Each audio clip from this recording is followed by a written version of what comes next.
Think about this for a moment. What was so special about weed that humanity could never leave it alone? Not for a decade, not for a century, but for thousands of years. So tonight, we are not asking the lazy question, when did people start smoking weed?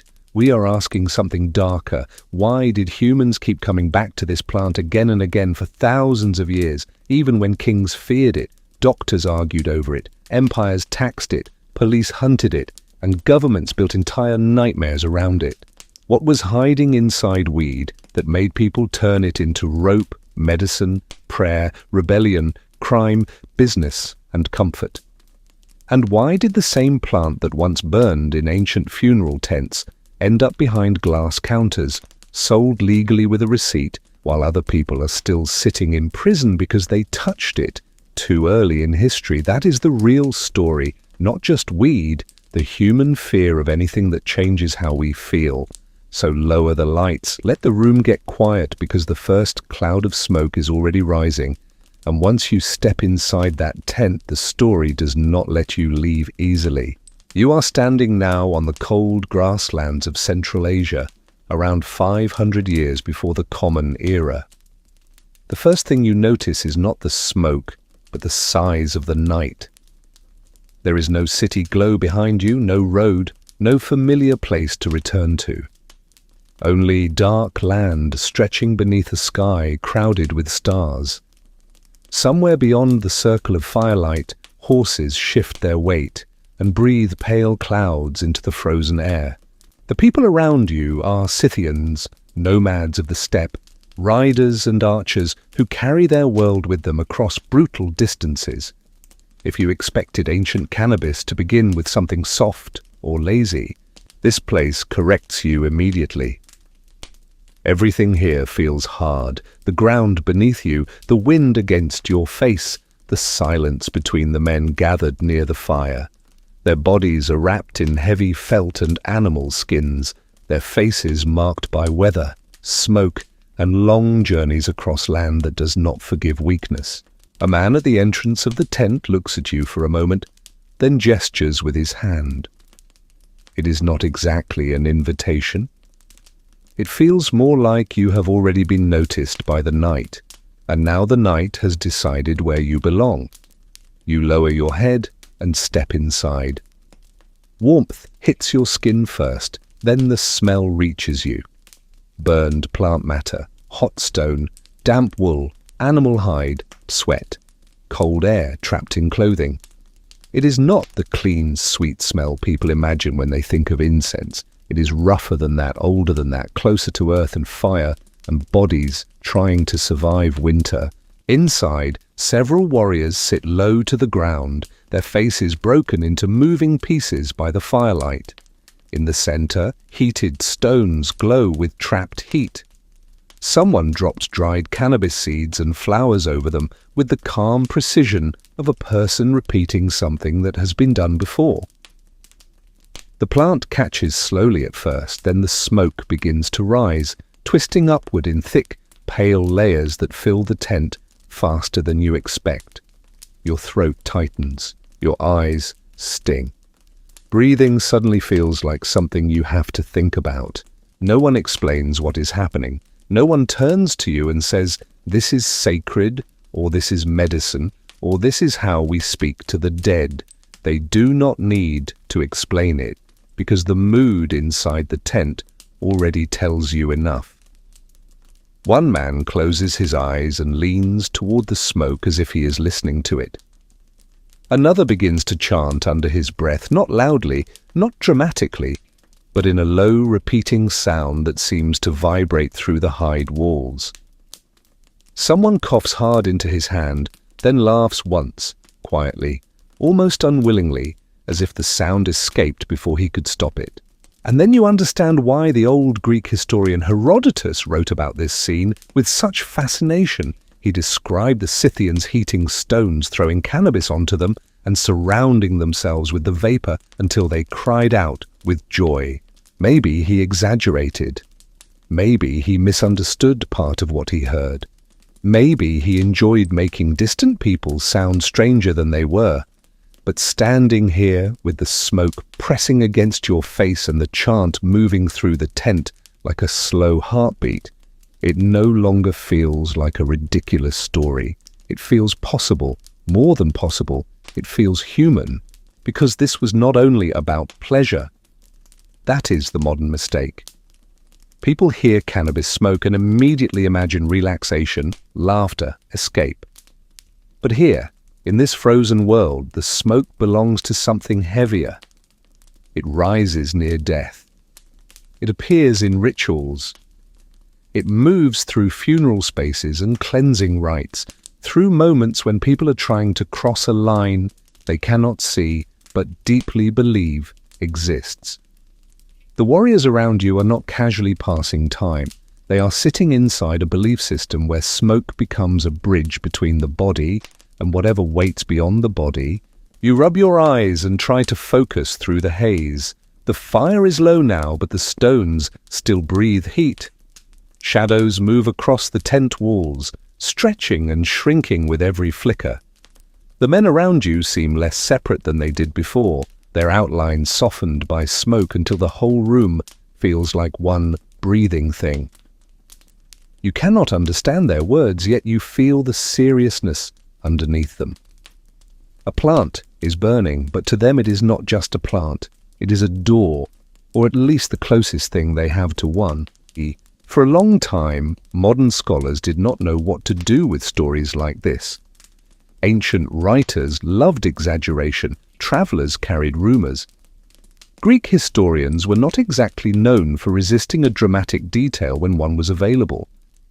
So people wondered whether Herodotus had described a real cannabis ritual or simply repeated a strange tale from the edge of the known world. The question stayed there for centuries, half history and half smoke, until archaeologists began opening ancient graves in the mountains of western China and found something that made the old story harder to dismiss. In burial sites connected to these Central Asian cultures, researchers discovered wooden braziers scarred by fire, and inside them were chemical traces of cannabis. Not ordinary hemp used for rope, not some weak plant accidentally tossed into flames. The remains showed evidence of cannabis with enough psychoactive strength to matter. Whoever placed it there understood something. They knew the plant changed the experience of the ritual. They knew the smoke did something to the people gathered around it. And once that discovery appeared, the old tent in Herodotus stopped looking like fantasy and started looking like memory. That is where the story sharpens. These people were not stumbling blindly into intoxication. They were not burning random weeds because they had nothing better to do. They selected the plant. They carried it into ceremonial spaces. They burned it with purpose. And if you listen closely inside this tent, through the coughing, the low chant, the crackle of fire, and the horses breathing outside in the cold, the question becomes difficult to avoid. Were they using cannabis to mourn, to cleanse, to celebrate, to speak with spirits, or to survive the psychological weight of a world where death stood much closer than it does for us now? Near the back of the tent, someone lifts a small stringed instrument. The sound is thin at first, almost lost beneath the wind outside. Then it settles into a slow melody that seems to circle the room instead of moving forward. The smoke catches in the firelight. The men close their eyes. For a moment, the whole scene feels less like a gathering and more like a passage. A body may have been buried nearby. A spirit may have been sent onward. A tribe may have been trying to hold itself together after loss. You cannot know for sure, and that uncertainty is part of what keeps the scene alive, because history does not always hand you clean answers. Sometimes it gives you a burned bowl, a trace of resin, a line from an ancient writer, and asks you to stand in the darkness between them. You look around the tent and realize how easy it would be to flatten this into a joke. Ancient people got high. End of story. But that would miss almost everything. It would miss the cold. It would miss the grief. It would miss the fear of unseen worlds. It would miss the way humans have always searched for something that can loosen the border between what they feel and what they cannot explain. The smoke grows thicker, and your body begins to adjust. Your eyes sting less now. Your breathing slows. The chant seems deeper than before, or maybe you are only noticing it differently. A painted face leans toward you through the haze, dark lines swirling across the skin. The man holds something carved from wood, perhaps a pipe, perhaps only an object used in the rite. He offers it without speaking. For a second, your hand almost moves toward it. Then you stop because the scene around you no longer feels like something to participate in casually. It feels like trespassing into the private language of the dead, so you do not take it. You sit still and let the smoke move around you. Outside, the wind drags itself across the grasslands. Inside, the fire sinks lower, and the cannabis continues to burn on the heated stones. You begin to think about the plant itself.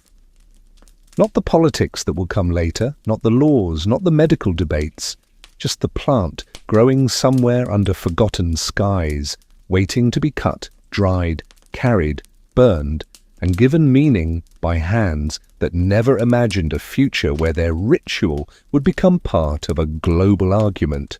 And that is when the next question begins to open. Who first noticed this plant? Not as sacred smoke, not as something that altered the mind, but simply as a tough, wiry thing growing out of the earth. Who first pulled it from the soil and realized the stalks could be twisted into cord? Who first saw that the seeds could be eaten? Who first learned that before cannabis changed consciousness, it helped people survive? To answer that, you have to leave the smoky tent behind.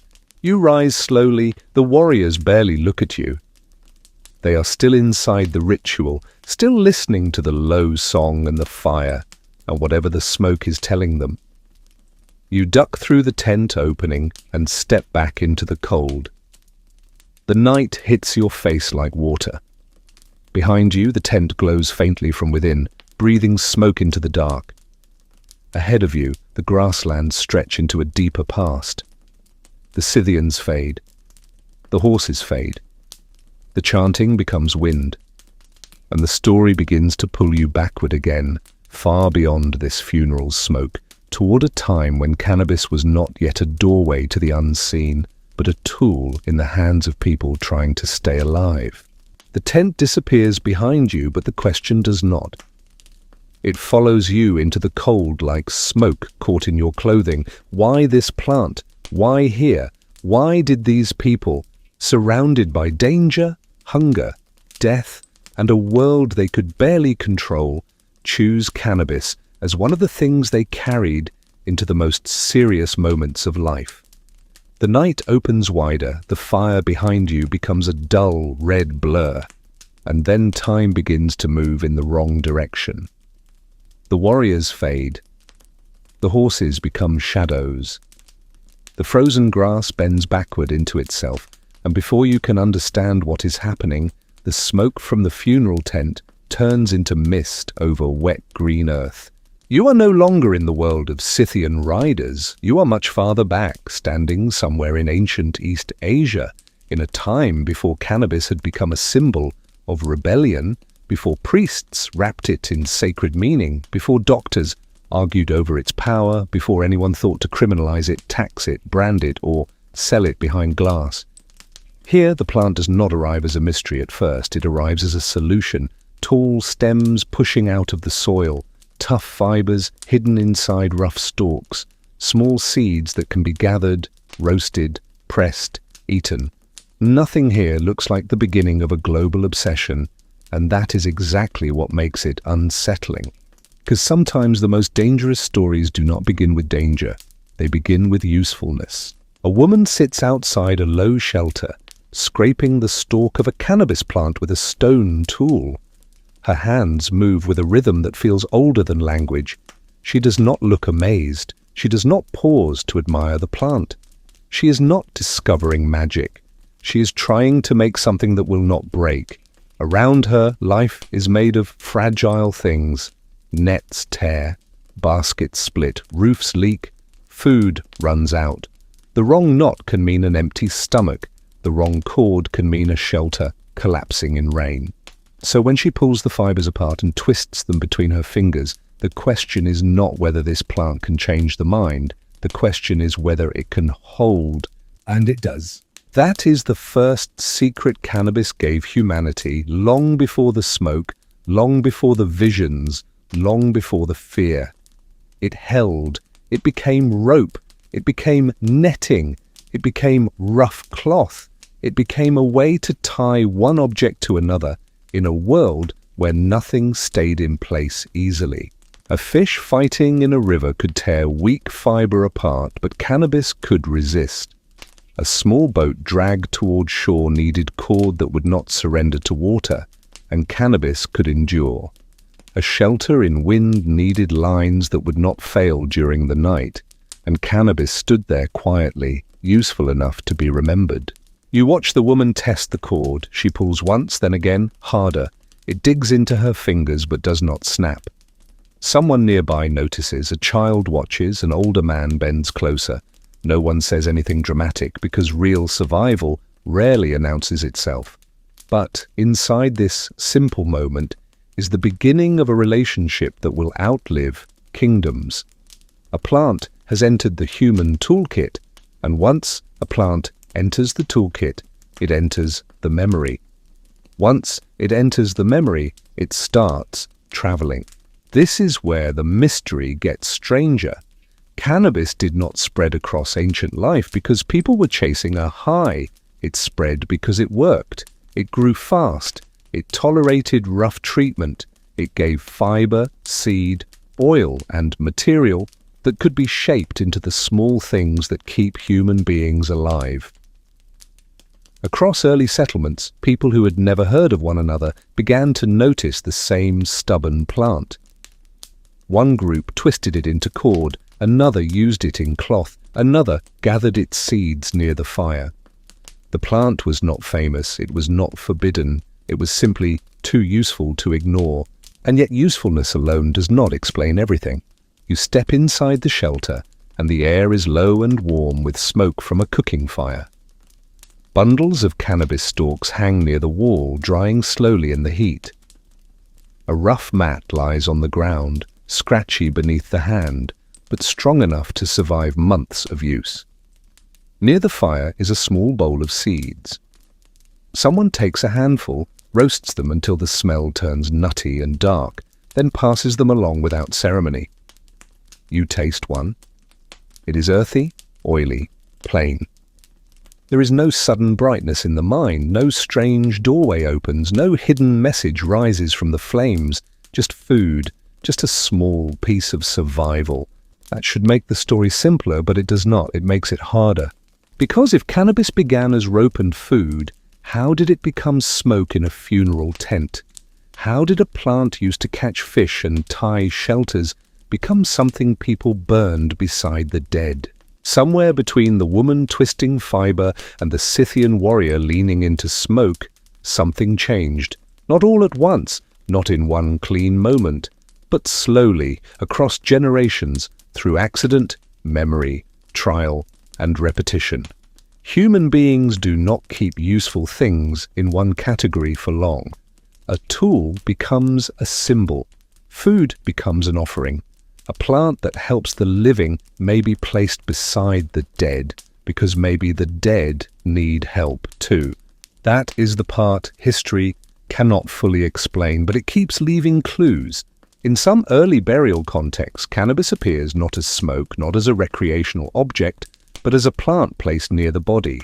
Quiet, almost tender. You can imagine someone kneeling beside a grave, laying stalks or seeds near the person they are about to lose to the earth. Maybe it is practical, maybe it is spiritual, maybe the difference does not exist yet. If a plant helped someone in life, why would it not help them on the journey after death? If it gave fiber, food, warmth, oil, and relief, why would anyone assume its usefulness stopped at the edge of the grave? You stand there in the dim shelter, watching a cord being made from stalks that will one day become part of rituals, medicines, laws, and prisons. It feels almost impossible that the same plant can belong to all of those worlds, but that is the pattern that will follow cannabis for the rest of the story. Every time humans discover one use for it, another meaning begins forming underneath. The plant is never allowed to remain only one thing. It keeps escaping the category people try to place it in. Outside, the settlement moves through the ordinary pressure of the day. Someone repairs a net beside the water. Someone carries stalks over one shoulder. Someone crushes seeds with a stone. A child drags a length of rough cord through the dirt until an adult snatches it back with a look that says, "This took work." There are no kings here, no police, no holy texts, no doctors with written theories, but there is knowledge everywhere, in hands, in habits, in the way people save certain seeds and discard others, in the way they remember which plants are worth the labor. And maybe that is how the second secret begins. Not with a priest, not with a scientist, not with someone deciding to get high. Maybe it begins with observation repeated so many times that nobody remembers the first person who noticed. A bundle of cannabis dries near a fire. The smoke smells different. Someone sits too close and feels the room loosen. A stronger plant grows in one patch of land. Its flowers are heavier. Its effect is not like the others. Someone remembers that too.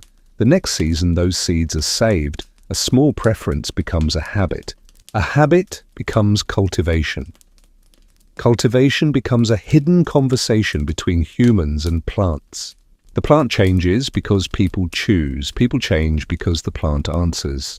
That is where the story becomes more than agriculture.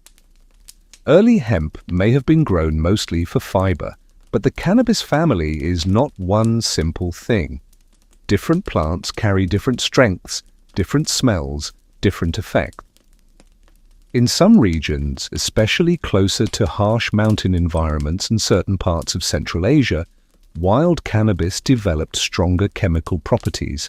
A person burning low-potency hemp might only cough and wave the smoke away, but a person burning the right flowers from the right plant, dried in the right way, inside a closed space, might feel something very different. And once that difference is felt, it is almost impossible to forget. Imagine the first moment it happened. Not the first time in all of human history, because history rarely gives us such clean beginnings, but one of the first times that mattered. A cold evening, a shelter full of people. Someone throws dried plant material onto embers, perhaps to clear insects, perhaps to warm the room with smoke, perhaps simply because the leftover stems are near the fire. At first, nothing unusual. Then the air thickens. A person laughs at the wrong time. Another grows quiet. Someone stares into the flames longer than usual.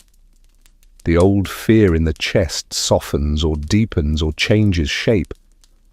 Nobody has a word for what is happening, but everyone can feel that something has entered the room. And this is the crucial point. Human beings do not need chemistry to recognize effect. They do not need the word psychoactive to know that a plant alters the evening. They do not need laboratory language to understand that smoke can shift pain, mood, hunger, sleep, memory, or fear. The body knows before the mind names it. The group remembers before the culture explains it. And over time, what begins as a strange reaction becomes a tool for certain moments, then a custom, then a ritual, then a belief. You step back into the open air, and the landscape begins to rearrange itself again. The small settlement remains behind you, but the plant moves forward. It travels in seed bags, in memory, in trade, in the hands of people who do not know they are carrying history. It moves from fields into burial spaces, from rope into medicine, from food into ritual. Each new use makes the plant harder to define, and every time humans think they understand it, another version appears. That is why the mystery does not end with ancient fiber. It deepens there. Because before cannabis could become sacred, feared, illegal, or profitable, it first had to become trusted. People trusted it with their nets. They trusted it with their food. They trusted it with their pain. Then slowly, dangerously, they began to trust it with the mind. And once a plant is allowed into the mind, it no longer belongs only to survival. It belongs to meaning. The shelter fades. The woman scraping fibers disappears into the long dark behind history. The bowl of seeds becomes a blur of smoke and memory. Ahead, the world grows more organized. Villages become states. Healers begin to write things down. Plants are no longer only handled by farmers and mothers beside fires. They are studied, named, sorted, praised, warned against. The question changes again. If cannabis could feed the body, hold the shelter, and alter the mind, what would happen when the first medical traditions tried to explain it? You smell herbs before you see the next place. Bitter leaves drying in a courtyard, crushed seeds in a bowl, a scholar bending over a text, trying to make sense of what plants do inside the human body. The mystery has moved from survival into medicine, and in ancient China, cannabis is about to become something even stranger than useful. It is about to become something people believed could help restore balance inside the body itself. The air changes before the place appears. The wet green world of early fiber and food dries into something sharper. You smell crushed leaves, old wood, bitter tea, and the faint dust of stored herbs. The smoke of survival has become the scent of study. You are standing in ancient China now in a courtyard where plants are not just gathered and used, but watched, tested, named, remembered. This is the moment when cannabis begins slipping into a different kind of mystery, because once healers start writing about a plant, they are no longer asking only what it can do. They are asking what kind of power it has over the body. A man sits beneath the shade of a wooden roof, surrounded by bowls, dried roots, seeds, and bundles of leaves hanging from beams above him. He is not dressed like a priest, and he is not acting like a magician, but the room still feels close to magic, because every object here has been chosen for a reason. Somewhere in this world of early medicine, cannabis is known as myrrh. It is not yet the scandalous plant of modern headlines. It is not the lazy symbol people will later argue about. It is one more thing pulled from the earth and brought into the long human attempt to understand pain. But even here, nothing is simple. The healer reaches for cannabis seeds first, not the flowers, not the smoke, not the part modern people obsess over. He crushes them slowly in a bowl until their oil darkens the paste. A young woman waits nearby with her hand pressed against her stomach. An older man sits with swollen joints. A child coughs in the corner, wrapped in cloth. Nobody in this room is chasing pleasure. They have come because the body is fragile, because pain has its own language, because people have always searched the ground for anything that might make suffering loosen its grip. And that is where the plant becomes dangerous in a new way. Not dangerous because it harms, dangerous because it works just enough to be remembered. A plant that does nothing disappears from human memory. A plant that kills is feared and avoided, but a plant that sometimes eases pain, sometimes calms the body, sometimes changes appetite, sleep, bleeding, swelling, or mood becomes impossible to ignore. It enters recipes, it enters warnings, it enters the quiet, private trust between the sick person and the hand that prepares the medicine. That is how cannabis moved deeper into human life. Not through one grand discovery, but through repeated moments when someone hurt, someone tried the plant, and something changed enough for the story to continue. In ancient Chinese tradition, the legendary figure Shen Nong is often placed near the beginning of this medical imagination, the divine farmer, the tester of herbs, the one who, according to legend, tasted plants to understand what they did inside the body. Some stories even give him a transparent belly, as if the ancient mind wanted to imagine a man who could literally watch medicine travel through him. It sounds strange, almost feverish, but it reveals something important. These people were obsessed with the hidden life of plants. They knew the body was not a closed object. It was a world things entered, disturbed, balanced, poisoned, healed. So when cannabis appears in old medical traditions, it does not appear as a joke. It appears inside a system trying to make order out of invisible forces. Pain, heat, cold, movement, blockage, forgetfulness, menstrual trouble, rheumatism. Conditions that had no modern lab reports but had very real bodies attached to them. The healer in the courtyard does not need microscopes to know that suffering changes a person. He only needs to see the way someone walks in, the way they hold their stomach, the way they breathe before asking for help. You lean closer as he pours hot water over crushed material. The liquid darkens slowly. It smells grassy, bitter, and slightly oily. The patient drinks with the face of someone who does not expect pleasure from medicine. That detail matters. Cannabis here is not being presented as escape. It is being folded into discipline, measured, prepared, watched. It is treated with respect but also caution, because ancient healers understood something modern marketing often forgets. Anything powerful enough to help is powerful enough to disturb. And then the question opens again. Were these early Chinese uses truly medicinal in the way we understand medicine today? Or were they part of a belief system that gave the plant meaning beyond its chemistry? The answer refuses to stay clean. Maybe the seeds helped digestion. Maybe the oils soothed certain pains. Maybe some preparations were weak and mostly symbolic. Maybe stronger forms existed at the edges of ritual practice, used by shamans and healers in ways that left almost no written trace. The further you look, the more the plant seems to split into two shadows, one practical, one hidden. You walk through a storage room where bundles of hemp hang in the dim light. Most of it looks ordinary, useful, fibrous, low in the intoxicating force that later centuries will chase and fear. It could become rope, cloth, paper, oil. It could sit beside other herbs without anyone whispering.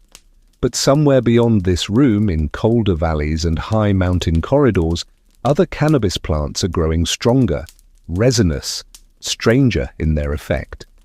That difference is the quiet fuse beneath the entire story. Because for a long time, people could speak about cannabis as a crop, while something else lived inside the same name.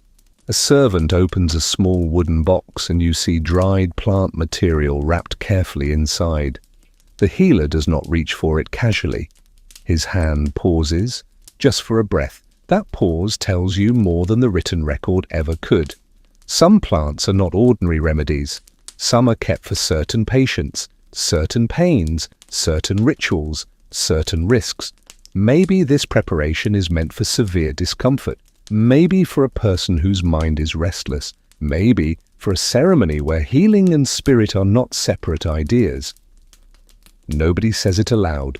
The silence does the work. Outside the courtyard, China is changing. Fields widen, settlements grow.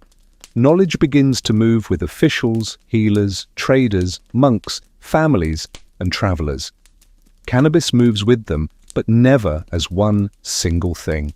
In one place it is fiber, in another seed, in another medicine, in another something laid beside the dead. And that is what makes this plant so difficult to hold still. Every culture tries to define it, but cannabis keeps becoming whatever the culture needs most at the time. Then you see the grave. Not a metaphorical grave, a real burial far from the quiet courtyard, in a cold region where the earth keeps secrets better than paper. A body lies with cannabis placed near it, not scattered randomly, not treated like waste, but arranged with care. In one famous burial from the Turpan region, Archaeologists found whole cannabis plants laid over a man's body like a strange green covering. 13 female plants, mature and deliberate. Not a forgotten bundle, not a field accident. Someone put them there. That image is hard to shake. A dead man beneath cannabis, not rope, not medicine in a bowl, not smoke rising from heated stones. The plant itself placed across the body, as though it belonged between life and whatever came next. You stand at the edge of the burial and feel the old question return, heavier this time. Why this plant? If cannabis was only practical, why place it with the dead? If it was only medicine, what kind of healing was expected after death? If it was only symbolic, why use mature, cultivated plants, chosen with such care? The answer may be lost, but the gesture survives, and gestures are sometimes more honest than explanations. You imagine the people who prepared the burial, cold hands, quiet faces, someone bending over the body, laying plant after plant with careful attention. They may have believed the dead needed protection. They may have believed the plant had power in the next world. They may have known its smoke, its smell, its effect, its usefulness, its connection to healing, or maybe all of those meanings had already tangled together. That is the thing about ancient belief. It does not divide the world the way modern people do. Medicine can be spiritual, food can be sacred, a plant can be tool, remedy, offering, and mystery all at once. You return to the healer's courtyard, but it no longer feels the same. The bowls and herbs now seem connected to the burial mound, to the fiber workers, to the Scythian tent, to every human hand that touched this plant and found a different answer. The healer writes or remembers what cannabis can do for the body, but somewhere else another person places it with the dead, and somewhere else another person burns it to enter a state that ordinary breath cannot reach. The plant is moving through categories faster than language can control. That is why scholars still argue about early cannabis in China. Was it mostly industrial? Was it truly medical? Did people understand its mind-altering effects? Were psychoactive strains rare, imported, reserved for ritual, or quietly present in places where official records did not look? The disagreement matters because it reveals the larger problem. Cannabis does not leave one clear trail. It leaves fragments, seeds, fibers, residue, words that may or may not mean what we think they mean, burials that feel intentional but refuse to explain themselves. The deeper you go, the less the plant behaves like a simple historical object. It behaves like a mirror. Farmers see a crop, healers see a remedy, mourners see something fit for the grave. Ritual specialists may see a doorway. States will later see a thing to control. Police will see crime. Companies will see profit. Patients will see relief. And underneath all of those shifting meanings is the same uncomfortable fact.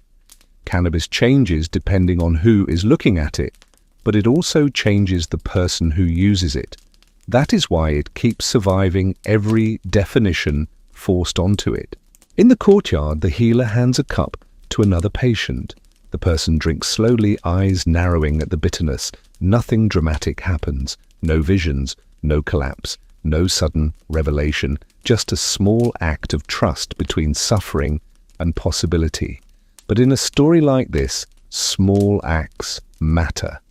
Every dose, every preparation, every saved seed, every burial, every whispered warning pushes the plant one step further from ordinary life and one step closer to legend. The sun lowers over the courtyard. Shadows stretch across the jars of herbs. A breeze moves through the hanging bundles, and for a moment they rustle like dry voices. You realize that cannabis has survived the first transformation. It is no longer only a thing that holds nets together. It is something people put into bodies, something they expect to act invisibly, something they respect because they do not fully understand it.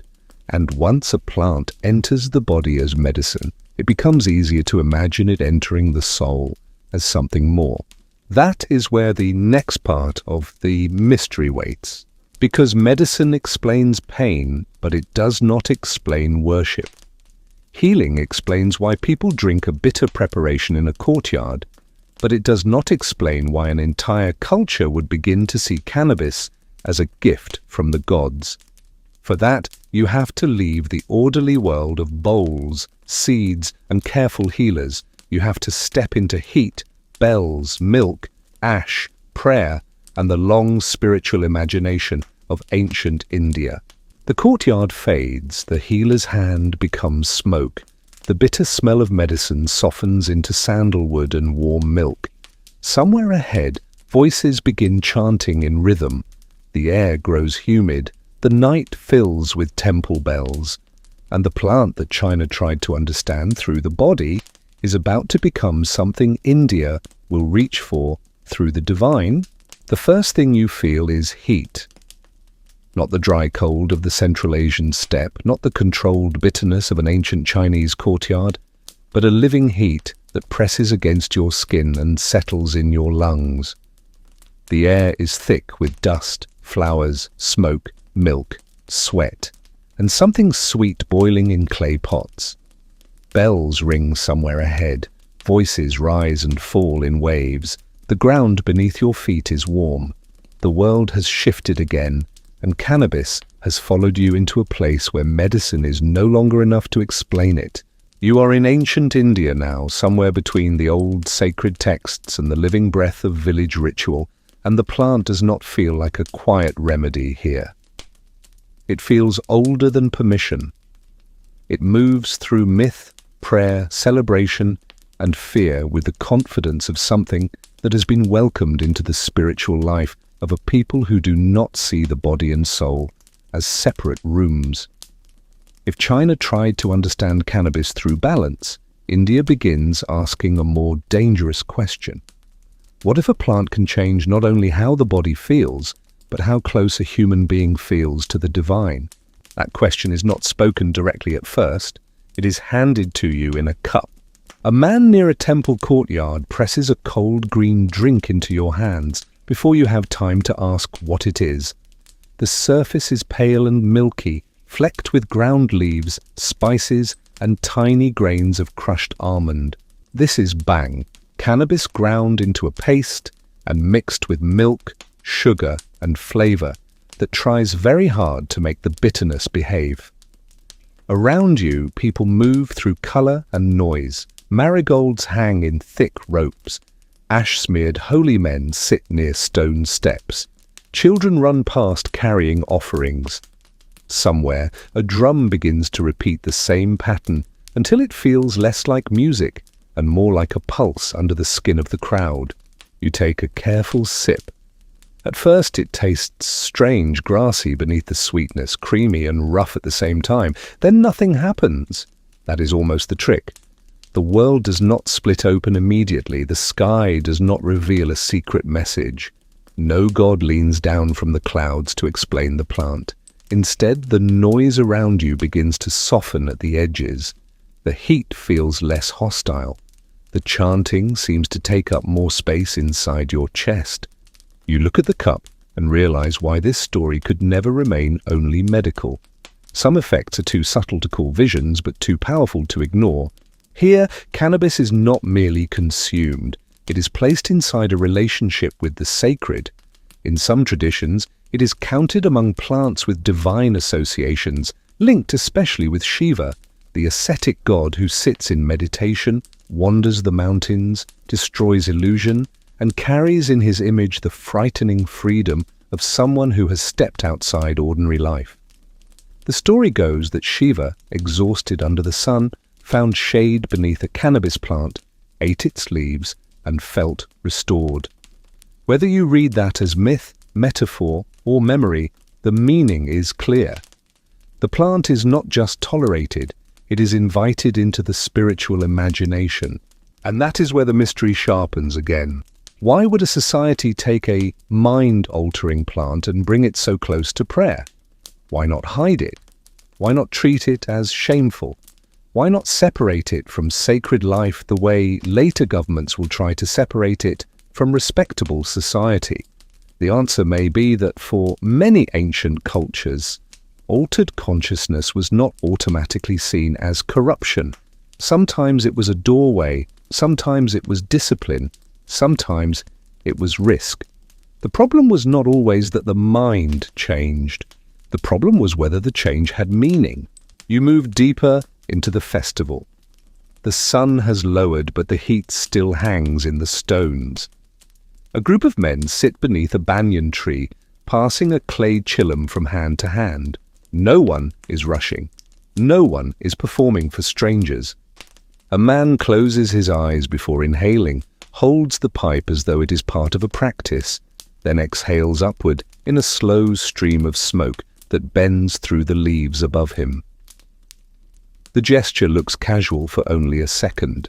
Then you notice the silence around it, the way the others wait, the way breath becomes part of the rhythm, the way smoke rises with the same seriousness as incense. This is not the same darkness as the Scythian funeral tent, but it is not unrelated. There, the plant stood near death and whatever waited beyond it. Here, it stands near devotion, exhaustion, longing, and the desire to step outside the tight boundaries of ordinary selfhood. The setting has changed, but the human impulse has not. Again, people are reaching for the plant at moments when normal awareness feels too small for what they are trying to touch.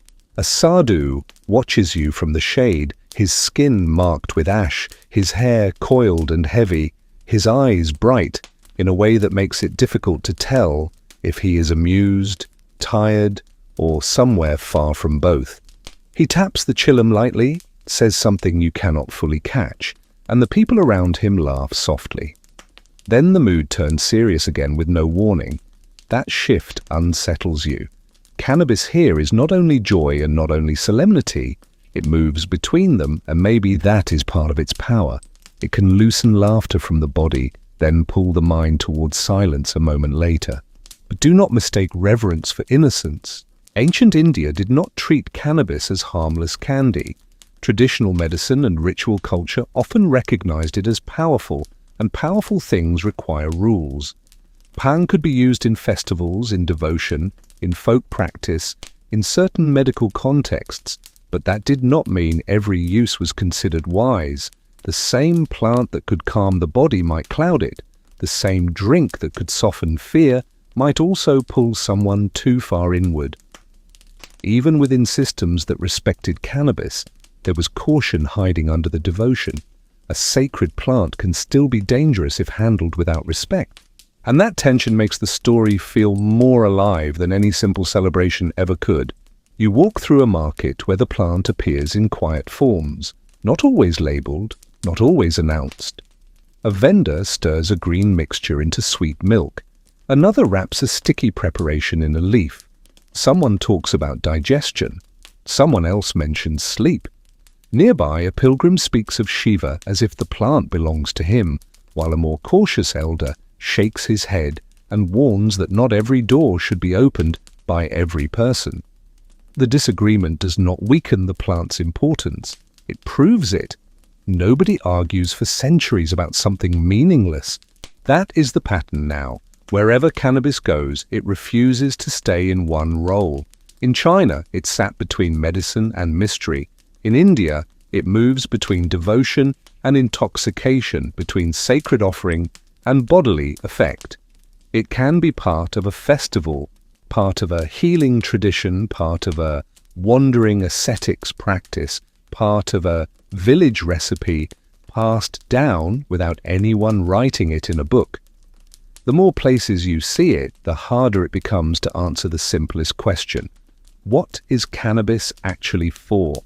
A temple bell rings and the sound seems to hang longer than it should. Maybe that is the bhang.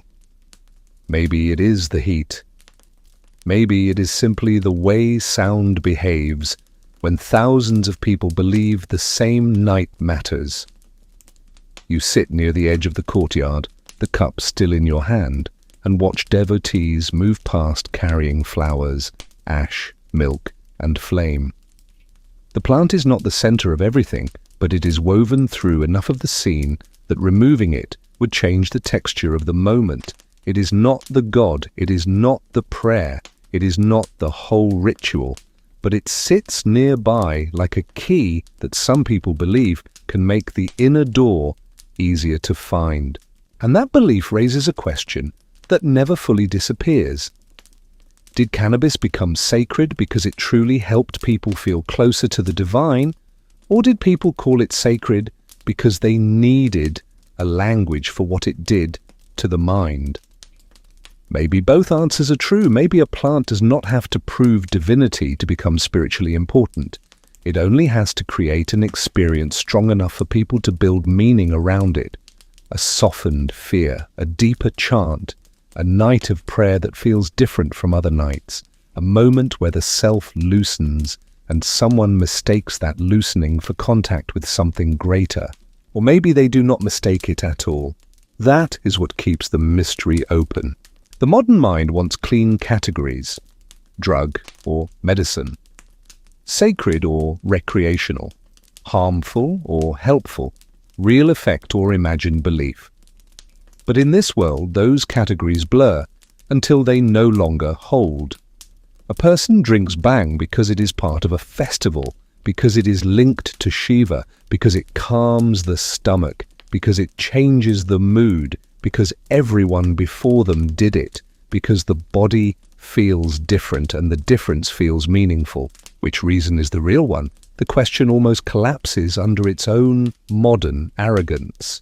A musician begins playing nearby, slow and looping, the notes turning around themselves in the warm air. Two old men argue softly about the proper way to prepare bhang, each certain the other is ruining a tradition older than both of them. A young devotee laughs too loudly, then suddenly becomes quiet and watches the flame in a small oil lamp as if it has started speaking. Nobody stops him, nobody panics. The community understands the movement between laughter and silence. It has a place for it. That place is what later societies will lose. Because once a culture has a container for altered states, the experience can be held, interpreted, limited, given meaning. But when the container breaks, the same plant becomes harder to manage. Without ritual, it becomes vice. Without medicine, it becomes abuse. Without community, it becomes danger. Without meaning, it becomes something authorities can easily turn into fear. Here, for now, cannabis is not free from risk, but it is not abandoned to chaos either. It belongs somewhere. You begin to understand why the plant survived so long. It did not only attach itself to appetite, pain, or pleasure, it attached itself to stories powerful enough to move across generations. A child sees elders prepare bhang for a holy day. A pilgrim watches sadhus smoke before meditation. A family remembers that the drink settles the body during heat, grief, or festival exhaustion. Each memory gives the plant another root. By the time rulers or reformers try to control it, cannabis is no longer only a substance, it is tradition, and tradition is much harder to uproot than a crop. Still, power is always watching eventually. Even in places where cannabis was woven into sacred life, not everyone approved of every use. Rulers came and went, moral judgments shifted. Some saw devotion, others saw disorder. Some saw medicine, others saw weakness. The same smoke that seemed holy under one tree could look suspicious in the eyes of a court official trying to manage a population. This is the next turn in the story, the one that waits just beyond the temple bells. Once a plant becomes meaningful to ordinary people, it becomes interesting to power. For now, the evening deepens. The sky turns purple over the temple roof. The last of the sunlight catches on brass vessels and disappears. Your body feels heavy in a calm way, your thoughts wide but slow. Someone beside you murmurs a prayer. Someone else laughs into his hand. The smell of cannabis smoke folds into sandalwood, cooked milk, flowers crushed under bare feet, and oil lamps burning low. You realize that in this place, weed has moved further than ever before. It has passed from rope to remedy, from remedy to ritual, from ritual into the dangerous territory of spiritual identity. And once a plant lives there, it cannot remain private. The bells fade behind you, but the question they leave behind is louder than the sound itself. What happens when something that belongs to farmers, healers, mourners, and devotees begins to move through trade routes, cities, courts, and empires? What happens when a plant that changes bodies and minds also becomes something governments can tax, merchants can move, rulers can fear, and armies can carry from one world into another? The warm Indian night starts to dissolve. The temple's smoke stretches thin. The taste of bhang fades from your tongue. Ahead, the roads widen. Caravans begin to move, ports fill with voices, ships creak against harbours. The plant is leaving the sacred courtyard now, and once it enters the machinery of empire, the mystery will become harder, darker, and much more dangerous. The temple bells fade into distance, but the plant keeps moving. It always moves. That may be the most important thing you have learned so far. Cannabis never stays where people first place it. It slips from the burial ground into medicine, from medicine into ritual, from ritual into tradition, and now it is stepping onto roads that stretch farther than any single culture can control. The warm air of India gives way to dust kicked up by caravans. Oxen pull heavy carts. Camels sway beneath sacks of goods. Merchants speak languages neither side fully understands. Somewhere in the noise of trade, cannabis is no longer traveling because someone believes in it. It is traveling because movement itself has become a force. You stand beside a road that seems to have no beginning and no end. Traders pass carrying spices, silk, precious stones, salt, medicinal herbs, animal skins, manuscripts, and stories. Most of the goods will disappear into history. Some will change kingdoms. A few will change civilizations. Cannabis moves quietly among them, not as the most valuable cargo, not as the rarest, not as the most expensive, but as something that keeps finding reasons to survive every journey. That should not be surprising anymore, and yet it is.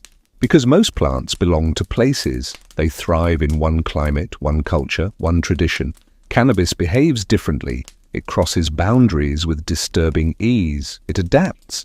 It grows in unexpected regions. It enters communities that have never heard the stories told about it elsewhere. One group values its fiber. Another values its seeds. Another values its medicinal properties. Another values its effect on the mind. The plant does not demand a single identity before it arrives. It lets each culture decide what it is, and that flexibility makes it almost impossible to stop. The caravan moves west. Days pass beneath a burning sky. Nights arrive cold and silent. Campfires flicker across open ground. The stars seem close enough to touch. Traders sit together sharing food and exchanging rumors about distant cities. Someone mentions a ruler who has fallen. Someone else speaks of a war beginning hundreds of miles away. Then another man pulls out a small bundle of dried plant material wrapped carefully in cloth. Nobody makes a speech. Nobody acts shocked. The bundle passes from hand to hand with the quiet familiarity of something that has already traveled farther than the people carrying it. That moment matters more than it appears. Empires often believe they spread ideas through armies. In reality, many ideas move through ordinary people sitting beside fires. A merchant learns a practice in one city and repeats it in another. A healer hears about a preparation from a traveler and experiments with it years later. A pilgrim carries seeds home from a distant journey. Long before governments notice a thing, ordinary people have often spent generations teaching it how to survive. Cannabis is learning survival on a continental scale. You begin seeing it everywhere, though never in exactly the same form.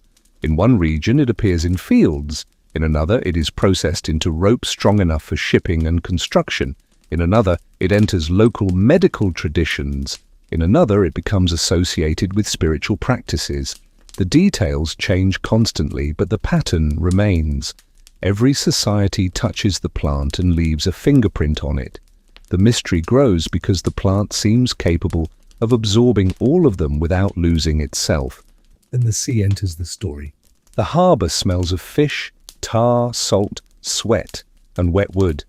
Ships crowd the docks. Sailors shout over crashing waves. Crates disappear into warehouses. Ropes creak under tension. Looking around, you realize something unsettling. Entire maritime worlds depend on fibre, sails, rigging, nets, cordage. Every vessel that hopes to survive rough water requires materials strong enough to resist wind and salt. And cannabis provides exactly that. Suddenly the plant is no longer traveling only with merchants and pilgrims. It is helping move the machinery of trade itself. Hemp rope becomes essential across vast regions because it works. It resists wear. It holds under pressure. A ship crossing dangerous water trusts its life to cordage every day, and weak cordage means disaster. When a storm arrives, nobody cares about philosophy. Nobody cares about ritual. They care whether the ropes hold. Again, the plant survives because it solves a problem. But this solution creates a new one. The more valuable a thing becomes, the more attention it attracts. A ruler walks through a port city examining trade records. An administrator studies taxes. An official counts shipments. None of them care about ancient funeral tents. None of them care about Shiva. None of them care about old burial sites in distant deserts. They care about resources, production, revenue, control. For the first time in the story, cannabis begins entering systems larger than communities and traditions. It is becoming visible to power. And power rarely ignores something useful. The empire expands. Roads become wider, cities become larger, governments become more organized, records become more detailed. The plant continues moving through society, but now it travels alongside bureaucracy. Someone tracks production, someone regulates trade, someone decides which crops deserve attention and which do not. The relationship between cannabis and authority is still mostly practical, but the balance has shifted. The plant is no longer hiding in villages and rituals, it is standing under the gaze of institutions. That gaze changes everything. Because once rulers notice a resource, they begin asking different questions than healers or priests. A healer asks what a plant does, a priest asks what it means, a ruler asks who controls it.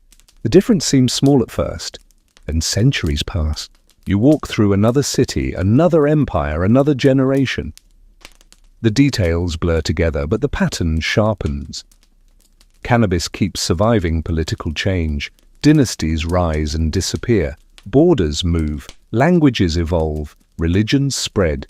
Yet the plant remains, sometimes celebrated, sometimes ignored, sometimes taxed, sometimes restricted, but always present.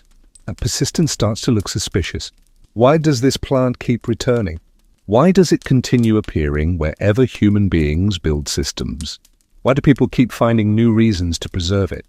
The questions are no longer coming from users of cannabis. They are beginning to emerge from observers, administrators, religious authorities, moral reformers, political leaders, people whose job is not to experience the plant, but to manage populations. And management always fears unpredictability. Imagine standing inside a palace where advisors discuss trade, agriculture, military logistics, and public order. Most of the conversation has nothing to do with cannabis. Then someone mentions a crop that appears across multiple regions, a crop used for rope, cloth, medicine, and other less easily defined purposes. Suddenly the plant enters a new category, not because it changed, but because the people examining it changed. This is one of the strangest patterns in history. The closer cannabis moves toward ordinary life, the more likely authority becomes to notice it. A sacred plant hidden among ascetics attracts limited attention. A medicinal herb in a healer's collection remains relatively invisible. A crop moving through trade networks and appearing across entire populations becomes something else. It becomes a subject of policy. The first shadows of future conflict are already visible, though nobody recognizes them yet. You watch workers unloading hemp fiber from a ship. To them, this is labor. To merchants, profit. To sailors, necessity. To rulers, resource. Every group sees a different object. The same phenomenon has followed cannabis since the beginning, but now the stakes are growing. When enough people depend on something, controlling it becomes attractive. That is where the story starts turning darker. Not immediately, not dramatically, but inevitably. Because history is full of plants that were useful. History is also full of plants that were sacred. Cannabis is becoming something much more complicated. It is both. A useful plant can be managed. A sacred plant can be tolerated. A plant that touches economy, medicine, spirituality, culture, and personal experience at the same time becomes harder to categorize. And things that resist categorization make authorities nervous. The harbor disappears behind you, the roads fade, the caravans become shadows moving across distant horizons.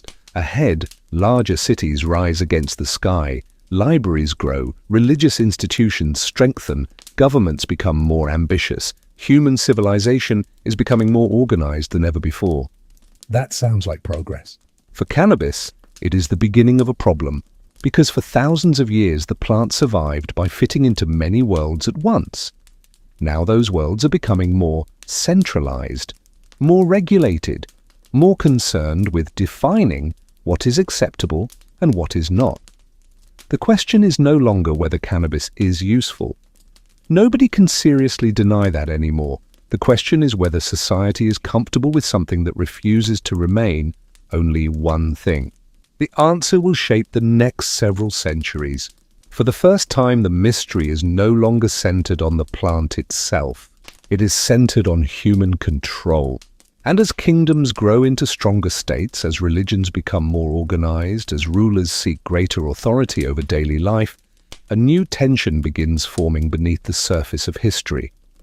The plant is still moving through markets, ships, temples, homes, and medicine, but another force is moving toward it from the opposite direction.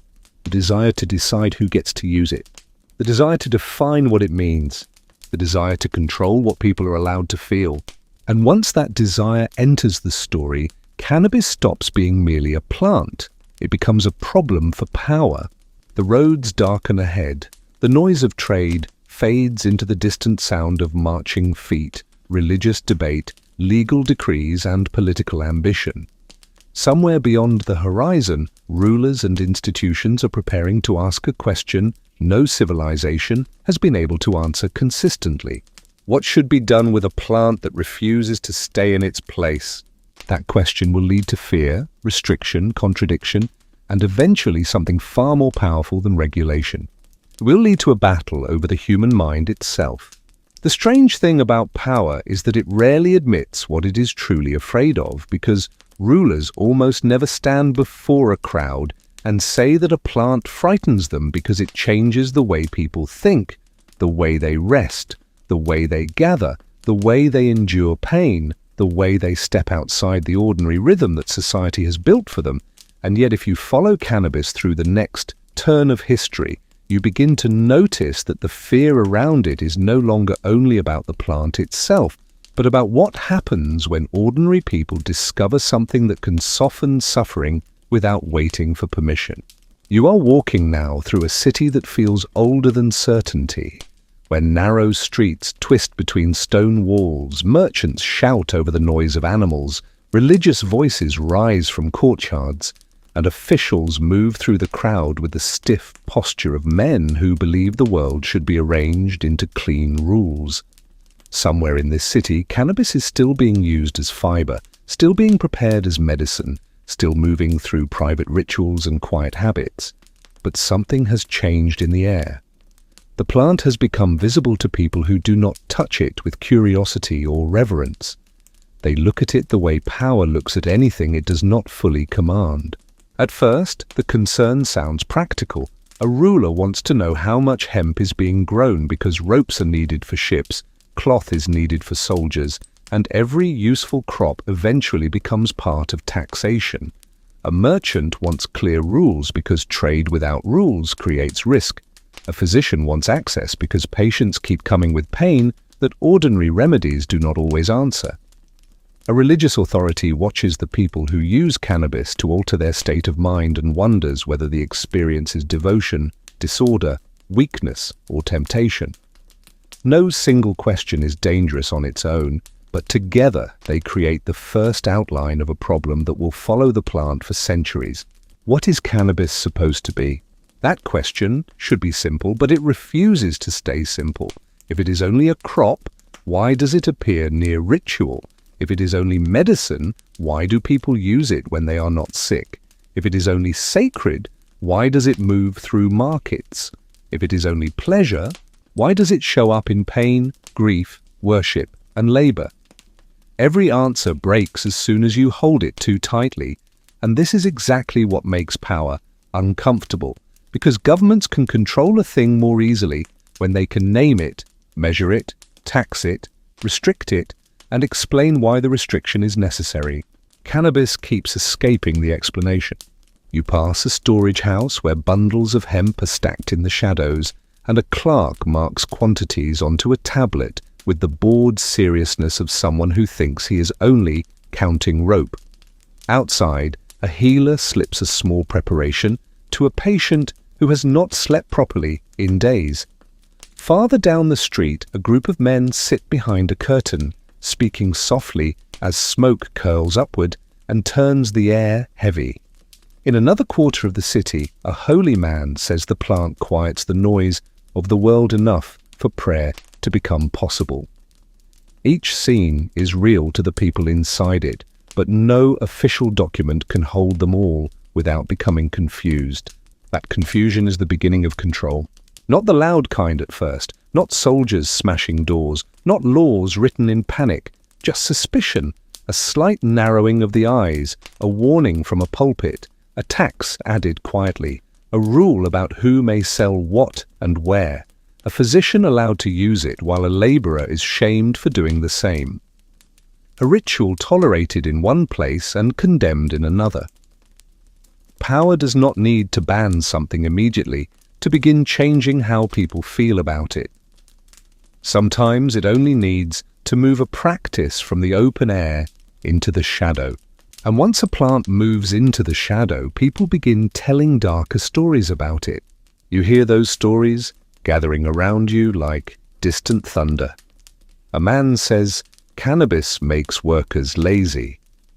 Another says it leads young people away from discipline. Someone claims it opens doors that should remain closed. A ruler worries that people who gather around smoke may become harder to command. A priest fears that altered states outside approved ritual might create private spiritual experiences beyond institutional control. A merchant complains that unregulated sellers are ruining prices. A family whispers that a neighbor has become strange since using it too often. None of these voices agree completely, but they all point toward the same uneasy thought. The plant changes something, and changed people are harder to predict. That is the real fear hiding under the older arguments, not intoxication by itself. Societies have tolerated intoxication when it fits the right rituals, the right classes, the right taxes, the right moral story. The fear grows when intoxication belongs to the wrong people in the wrong places for reasons the authorities cannot approve. A cup in a temple may be called sacred. A preparation in a medical text may be called treatment. The same plant in the hands of the poor, the foreigner, the wanderer, the dissenter, the laborer, or the person who refuses to act ashamed can suddenly become a threat. And this is where cannabis begins to reveal something larger than itself. Every society does not fear the same plant in the same way. It fears the version of the plant that disrupts its own idea of order. In one place, the concern is religious discipline. In another, labor control. In another, public morality. In another, racial or cultural difference. The plant becomes a screen onto which a society projects whatever it is already anxious about. That is why cannabis can be tolerated for one group and punished in another, praised in a medical book but condemned in a street, taxed as a commodity but hunted as a vice. The contradiction is not an accident, it is the pattern. You walk into a crowded port where sailors unload hemp rope from ships, while nearby men whisper about stronger preparations arriving from elsewhere. The same harbour that depends on the plant for trade also becomes nervous about the habits travelling with it. Goods do not move alone. They carry customs, songs, recipes, beliefs and fears. A sailor learns a way to smoke from one coast and brings it to another. A traveller shares a preparation in a back room. A healer adapts a foreign remedy into a local cure. Then officials look up years later and act shocked that the plant has become part of life, as if people needed permission from history before changing their habits. The city darkens toward evening, and the tension becomes easier to feel. Behind one doorway, cannabis is ordinary comfort after a brutal day of work. Behind another, it is a medicine measured carefully by someone who understands both hope and risk. In a courtyard, it is part of a spiritual practice. In a government record, it is a taxable material. In a warning sermon, it is a sign of moral decline. The plant has not changed between these rooms. The gaze has changed. And once the gaze changes, the story can turn quickly. This is why the mystery of cannabis becomes darker as civilization becomes more organized. The plant is not getting newer. It is not suddenly appearing. It has been there all along, folded into work, healing, ritual, memory, and trade. What changes is the ambition of the system surrounding it. The more states want to manage bodies, labor, morality, and belief, the more uncomfortable they become with anything that gives people private relief, private pleasure, private visions, or private meanings. A plant that can be used without a priest, without a doctor, without a ruler, and without a merchant approved by the state becomes more than a substance. It becomes a quiet competitor. That does not mean everyone who worried about cannabis was lying. The plant was powerful. People could overuse it. Some preparations were unpredictable. Ancient societies knew this in their own language. They had warnings, boundaries, taboos, and rituals for a reason. But the moment concern becomes control, and control becomes punishment, and punishment begins falling hardest on the people with the least power, the story stops being about safety alone. It becomes about who gets to define danger. You stand at the edge of the city as night falls, watching smoke rise from rooftops, kitchens, shrines, workshops, and hidden rooms, and you realize how impossible it would be for any ruler to separate one kind of smoke from another forever. Life is too mixed. People are too inventive. Plants travel too well. Yet authority keeps trying because control always imagines that the world can be divided into permitted and forbidden, clean and corrupt, medicine and vice, respectable and criminal. Cannabis refuses to remain on one side. That refusal is what makes the next stage inevitable. The plant has already become useful enough to tax, meaningful enough to defend, powerful enough to worry over, and common enough to be noticed. The question is no longer whether people will use it. They already do. The question is whether those in power can shape the story around it before the people using it shape the story themselves. And the easiest way to control a story is to attach fear to it. The roads ahead are darker now. You can hear the future forming before you see it. Decrees, moral warnings, colonial reports, medical disputes, police language, newspaper panic, words that will not merely describe the plant but transform it in the public imagination. The cannabis that once held nets together, soothed bodies, entered rituals, and moved through trade is about to be dragged into a new battlefield where facts will matter less than fear, and fear will become useful to anyone powerful enough to weaponize it. The plant is still the same, but the story around it is about to become dangerous. Fear becomes far more powerful when it is attached to a story because facts can be debated and evidence can be challenged, and experience can differ from one person to another. But stories have a way of slipping past caution and settling directly into the imagination.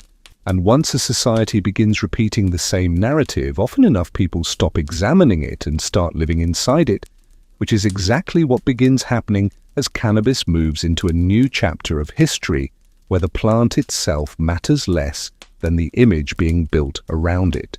Imagine standing in a crowded city centuries after those ancient funeral tents on the Central Asian grasslands have disappeared into the fog of memory, where merchants still trade goods from distant lands and travelers still carry customs across borders, and healers still pass remedies from one generation to the next. Yet, something subtle has changed because conversations about cannabis are no longer taking place only among the people who use it, but increasingly among those who wish to define what it means for everyone else.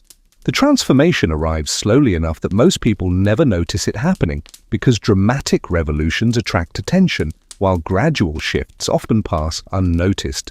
And year after year, cannabis begins appearing inside warnings rather than stories and accusations, rather than observations and political speeches, rather than practical discussions, until entire generations inherit fears that originated long before they were born and accept them as unquestionable truths simply because they have heard them repeated often enough. A rumor begins somewhere and spreads farther than anyone expects. A local authority claims the plant weakens discipline. A preacher warns that it encourages dangerous habits. A politician discovers that fear is easier to organize than understanding. A newspaper learns that alarming stories travel faster than balanced ones. None of these voices control the entire narrative on their own, yet together they begin constructing something much larger than themselves, a public image capable of surviving even when reality refuses to cooperate. What makes this process fascinating is that the fears themselves are constantly changing, while the fear remains the same, because in one generation, cannabis is portrayed as a threat to morality, and in another it becomes a threat to productivity, and later a threat to public safety, and eventually a threat to national stability.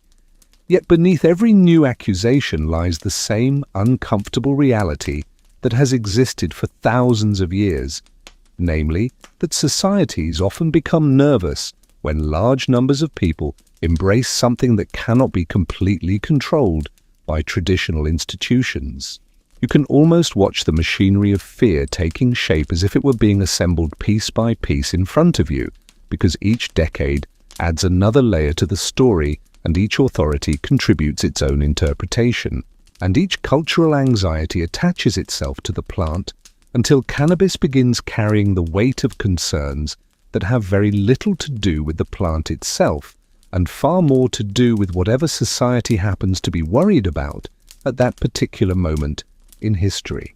Meanwhile, ordinary people continue using it for reasons that would have been familiar to those ancient nomads from thousands of years earlier. Someone uses it because pain has become difficult to endure. Someone else seeks relief from anxiety that never seems to leave.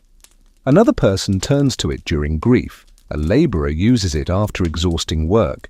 A patient experiments with it after other treatments fail. These experiences remain deeply personal and often invisible, which makes them easy to ignore when public narratives begin moving in a different direction.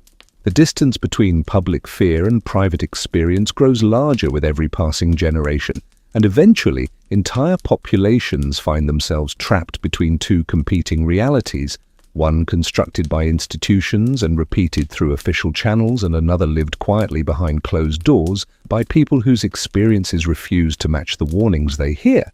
And whenever that gap becomes large enough, history tends to move toward conflict, because contradictions can only remain hidden for so long before they begin demanding resolution.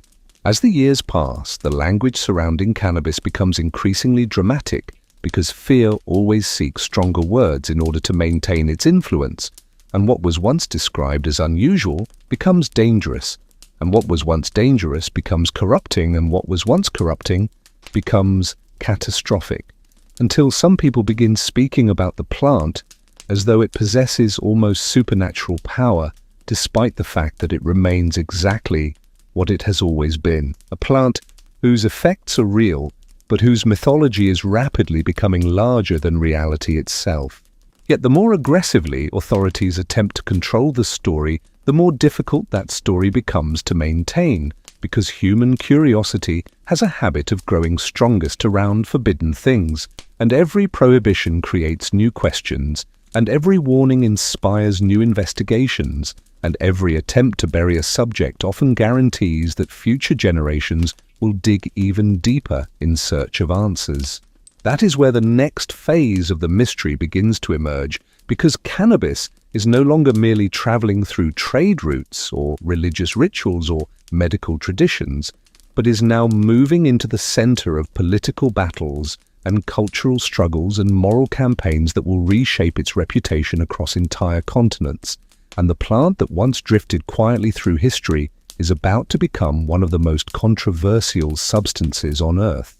The truly remarkable part is that almost nobody living through this transformation realizes how much of the future is being shaped in that moment, because they believe they are arguing about a plant, when in reality they are participating in something much larger, a debate about authority and freedom and medicine and fear, and who ultimately gets to decide which altered states are acceptable and which are condemned.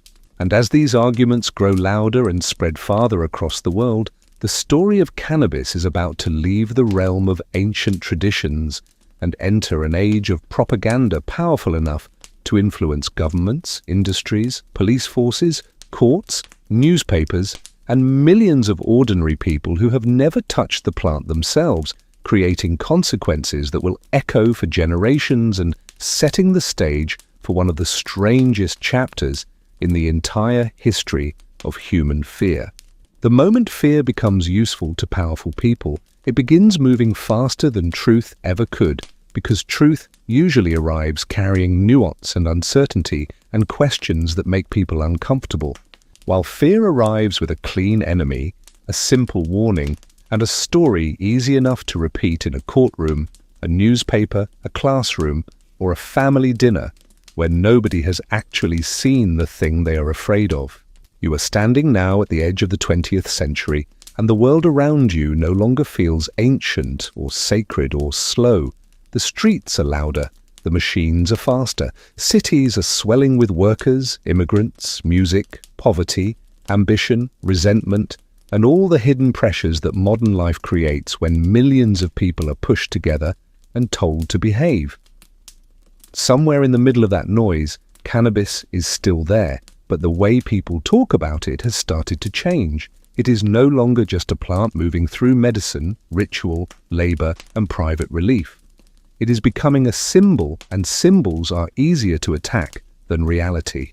At first, the warnings sound almost casual, like small, moral complaints drifting through the air. People say the plant makes men idle. They say it belongs to outsiders. They say it makes workers unreliable, musicians strange, young people disobedient, women unsafe, neighborhoods unstable. None of this needs to be proven in the beginning, because fear rarely waits for proof before it begins building a home inside public imagination. It only needs repetition. One official repeats it, a newspaper prints it, a preacher sharpens it. A politician discovers that the public responds more strongly to panic than to patience, and suddenly the story has legs. You walk through a city street where jazz leaks from a basement club, and the night is alive with brass, cigarette smoke, laughter, wet pavement, and something sharper hidden beneath it. Inside, musicians pass a joint in the corner before stepping back toward the stage. Nobody is collapsing into madness. Nobody is becoming the monster that future propaganda will describe. They are tired men trying to stretch sound beyond the shape of ordinary life. A trumpet rises, bends, trembles, and holds one note so long it feels like the room itself is holding its breath. But outside that room, another story is being written by people who do not hear the music. They only see the smoke. And that is where the lie becomes more dangerous than the plant. Because cannabis is not only being linked to behavior now, it is being linked to people.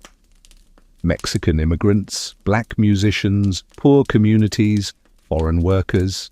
Anyone already treated as suspicious by the society around them becomes part of the story, and the plant becomes a way to make old prejudice sound like public safety.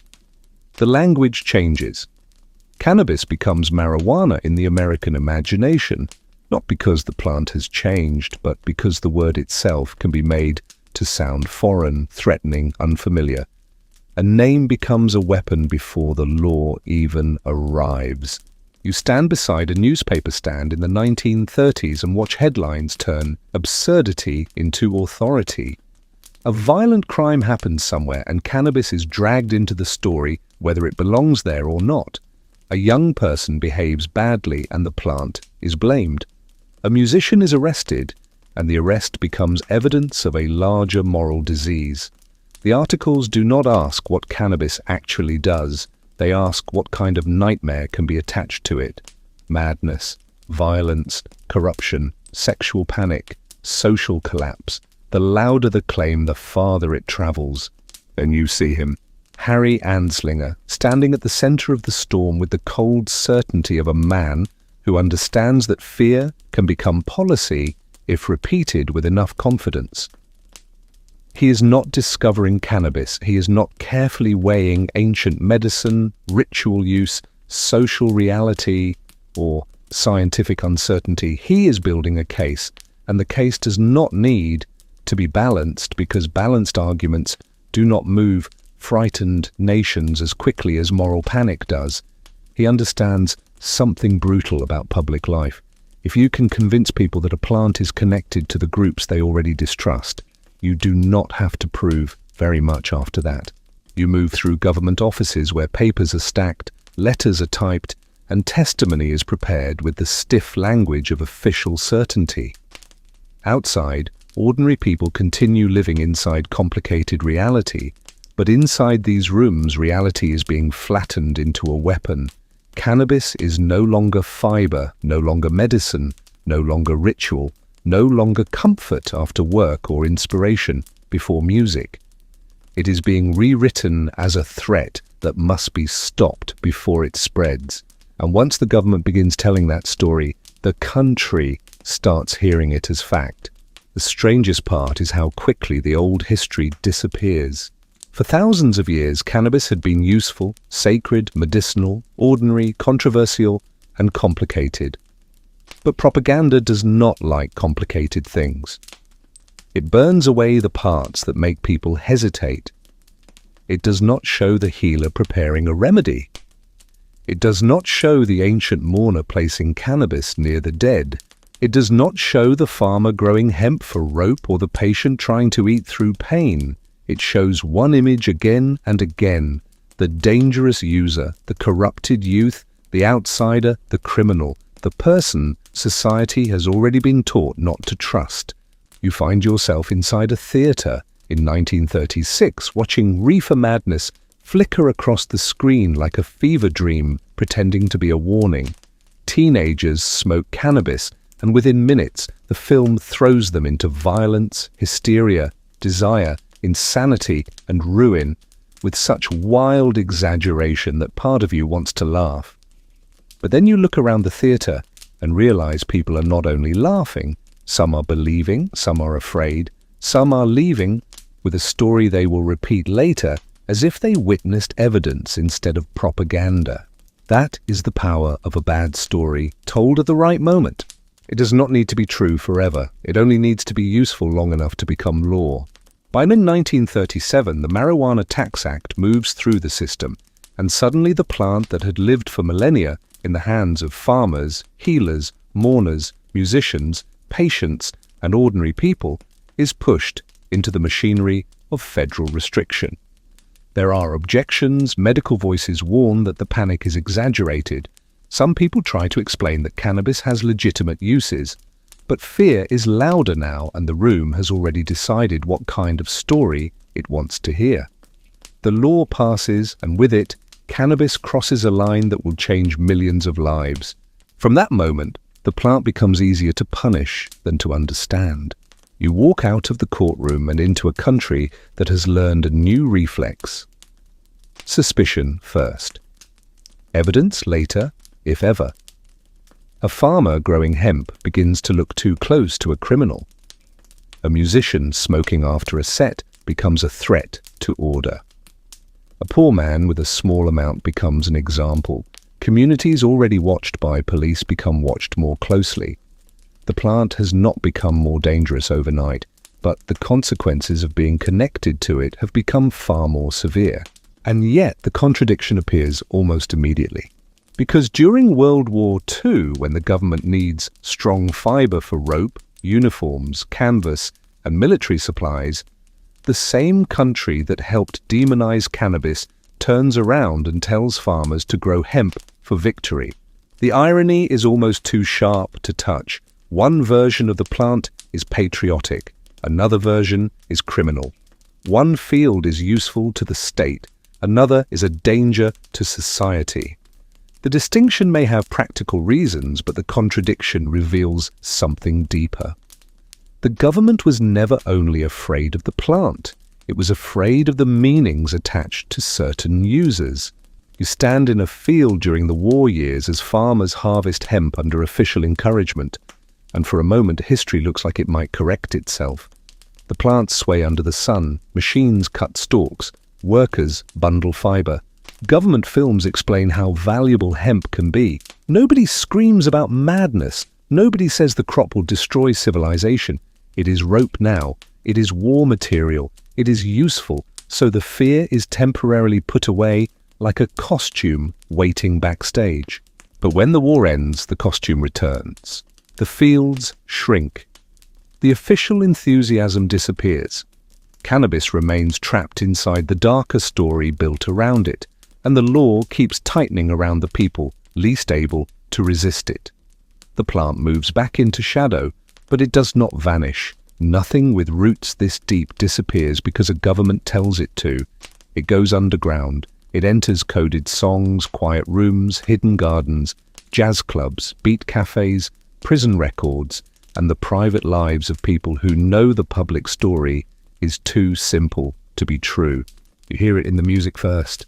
Songs joke about reefer men and vipers. Musicians wink through lyrics that say more than censors understand. A joint passes in a room where the curtains are drawn, and the laughter is softer now because risk has entered the ritual. What was once open and communal becomes secret and criminal. The smoke still rises, but now it carries fear with it. Not fear of what the plant does inside the body, but fear of the knock on the door, the badge in the hallway, the sentence that might follow, the record that might never disappear. This is where the mystery becomes cruel. Because cannabis did not suddenly become more powerful in the 20th century. It did not wake up one morning and decide to destroy society. What changed was the story around it, and once that story became law, the punishment became real, even when the fear remained exaggerated. A plant that had lived beside humanity for thousands of years was now treated as if it had invaded civilization overnight, and the people punished most harshly were often the same people society already wanted an excuse to control. You stand in a police station where a young man sits with his hands folded, caught with an amount so small it would one day be sold legally in a clean store with bright lights and friendly branding. Nobody in the room knows that future yet. To them, he is a warning, a statistic, a body the law can use to prove its seriousness. Outside, the world keeps repeating the story. Cannabis corrupts, cannabis destroys, cannabis leads downward. The words are simple enough to teach children and harsh enough to justify prisons. But somewhere in the back of your mind, the older images refuse to disappear. The Scythian tent, the healer's courtyard, the Indian temple, the hemp rope in the harbour, the wartime field. All of it belongs to the same plant, and yet the modern world has chosen to remember only the version that makes punishment feel reasonable. That is how propaganda wins. It does not erase history completely. It teaches people which parts of history to ignore. And as the century moves forward, the fear grows bigger, more organized, more expensive, more official. The plant is no longer just being restricted, it is being prepared for war, not a war against cannabis alone, but a war against the people associated with it. The neighborhoods where it circulates, the music that carries it, the youth cultures that refuse to fear it, and the political movements that begin to see prohibition not as protection, but as control. The smoke slips under another door. The room changes.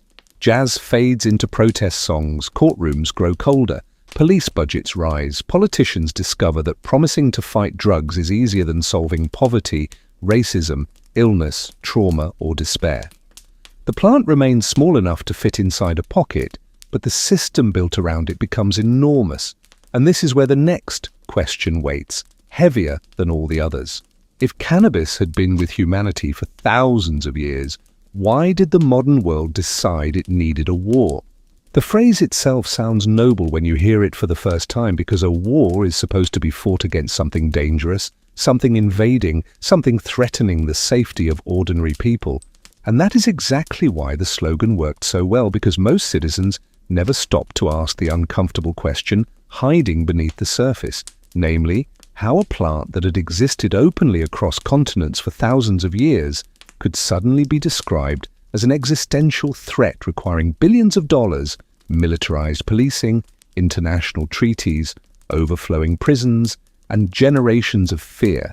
And yet that question becomes impossible to ignore once you begin following the money, the politics, and the timing, because the so-called war on drugs emerged during an era when governments were facing social unrest, anti-war movements, civil rights activism, youth rebellion, and cultural transformations that seemed frightening to those in power. And cannabis happened to be woven through many of those movements, which meant attacking the plant often became a convenient way to attack the people associated with it, without openly admitting the deeper political motivations involved. Imagine a college campus during the late 1960s where students are marching against war, questioning authority, challenging institutions that previous generations rarely dared to confront. And somewhere among the music, the protests, and the heated conversations drifting through crowded streets, cannabis appears again, not as the cause of the rebellion, but as one of its symbols. And that distinction matters because symbols are powerful things, especially when governments feel threatened by what they represent, since a symbol can unite strangers, create identity, and spread ideas faster than any official campaign can contain. And before long, the plant is no longer being discussed primarily as a substance, but as a marker of cultural allegiance, which means every debate about cannabis becomes a debate about something larger hiding beneath it. The consequences begin spreading outward in ways that few people fully understand at the time, because once enforcement becomes the priority, enormous systems develop around enforcement itself. Entire agencies expand, budgets increase, prisons fill, careers are built, elections are won, headlines multiply, and each new arrest helps justify the existence of the machinery that made the arrest possible in the first place, creating a cycle that feeds itself year after year, while the original question slowly disappears from public conversation, namely, whether the response actually matches the threat, because when enough resources become tied to a system, that system develops its own momentum and starts moving forward, almost regardless of whether it still makes sense. Yet beneath all the political speeches and official reports, another story continues unfolding quietly in millions of homes where ordinary people keep encountering cannabis in ways that refuse to match the terrifying image being presented on television, because a veteran struggling to sleep discovers temporary relief. Where prescription medications failed, a cancer patient finds a small reduction in suffering during unbearable treatments. A person dealing with chronic pain notices a difference that no political slogan can erase. And although these experiences do not automatically prove cannabis is harmless, they create a growing tension between personal reality and public messaging. And whenever enough people begin noticing that contradiction, the foundations of certainty start developing cracks. Those cracks widen slowly at first because institutions rarely reverse course overnight, especially after investing decades defending a position. But scientific research becomes harder to ignore, international perspectives become harder to ignore, historical evidence becomes harder to ignore, and eventually an uncomfortable possibility begins emerging from the shadows, namely that much of the public conversation surrounding cannabis was never solely about health, never solely about safety, and never solely about science, because if it had been, then the story would have looked very different from the beginning. And as the 20th century approaches its final decades, another transformation begins taking shape, one that would have seemed almost impossible to the politicians who promised total victory in the drug war, because the same plant that had been demonized, criminalized, and hunted for generations is about to start one of the most extraordinary reversals in modern history. And the people driving that reversal are not ancient shamans, wandering nomads, or medieval healers, but citizens, scientists, patients, entrepreneurs, voters, and governments themselves, all moving toward a question that grows larger with every passing year. What happens when a society spends decades declaring something dangerous, only to discover that millions of people are no longer convinced by the story? The first crack does not sound like a revolution, it sounds like a sick man trying to eat. After decades of police raids, courtroom speeches, school assemblies, newspaper panic, prison sentences, and politicians promising to defeat a plant as if it were an invading army, the story begins to break in one of the quietest places imaginable, not in a protest march, not in a smoky music club, not in a government hearing, but inside bedrooms and hospital rooms where people are too tired to care about slogans and too sick to pretend that fear is the same thing as truth. You are in San Francisco in the late 20th century, and the city feels wounded in a way that does not show up fully in photographs. Posters for lost friends are taped to poles, names are stitched into quilts, apartments feel too quiet because people who used to fill them with laughter are gone. The AIDS crisis has turned whole communities into families of grief, and in the middle of that grief, cannabis returns again, not as rebellion, not as fashion, not as a joke, but as relief in the most human sense of the word. A man sits by a window with his shoulders too sharp beneath his shirt, his hands shaking slightly as he tries to hold a joint someone else has rolled for him because he no longer has the strength to do it himself. He has not eaten properly in days. Medication has made him nauseous. Pain has become part of the room. His friend lights the joint, holds it for him, waits. The first inhale is small, the second is steadier. Nothing miraculous happens, and that is exactly why the moment is so important. He does not rise from the chair healed. The disease does not leave his body. The world does not become fair. But a few minutes later, he asks for food. That is how a nightmare begins to lose its grip. Not because an institution admits it was wrong, but because ordinary people see something with their own eyes that no propaganda can fully erase. For years, the official story had insisted that cannabis belonged in the realm of danger, addiction, weakness, and crime. Yet here it was, helping people eat through wasting syndrome, sleep through pain, calm the nausea of chemotherapy, soften the edge of suffering that polite medicine could not always reach. And once caregivers saw that happen enough times, the old narrative began to look less like science and more like cruelty, dressed in a lab coat. You follow activists through rooms filled with folding chairs, ashtrays, coffee cups, legal papers, handwritten lists, and people who look exhausted but unwilling to surrender. They are not building a lifestyle brand. They are not planning a glossy industry. They are trying to keep their friends alive long enough to make it through another week. They know the police may come. They know the law is not on their side. They know newspapers can still call them criminals. But after seeing a dying person eat because of a plant the government says has no medical value, obedience begins to feel obscene. That is where the medical cannabis movement becomes more than a policy debate. It becomes a moral accusation. Because if a plant can reduce suffering, who has the right to stand between the patient and the relief? If a government spends decades calling something useless while patients quietly depend on it, what exactly is being protected? Public health, or the pride of institutions that cannot admit fear, carried them further than evidence ever did.